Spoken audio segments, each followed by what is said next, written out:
So the play is called Solaz.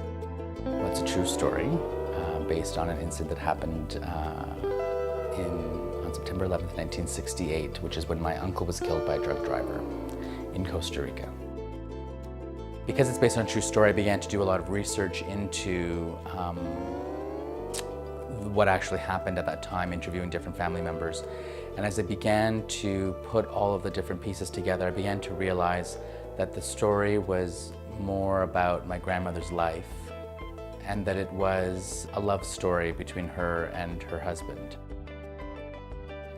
With this one, it was a much more how I had heard other writers write in terms of making an outline, putting scenes on cue cards and stuff like that. And because this particular story, I had so much research and so much storyline that I felt overwhelmed by all of the information that I had. I needed to figure out a way to organize it. And so, although most often when I write, I just begin writing without knowing where I'm going, this play, I could not start writing it until I knew moment to moment what was happening. It's something in here that you just have to do.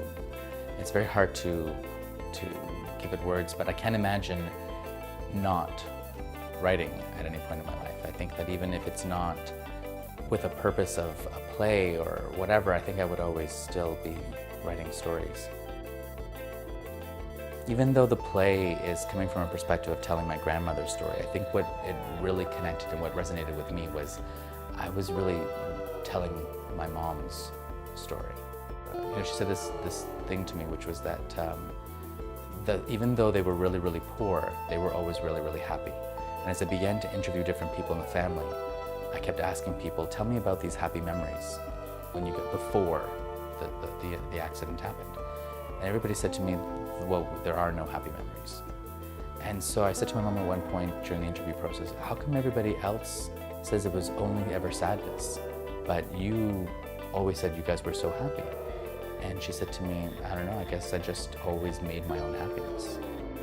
I think that for me, that was sort of the main inspirational thing for me that I wanted to share with other people, is that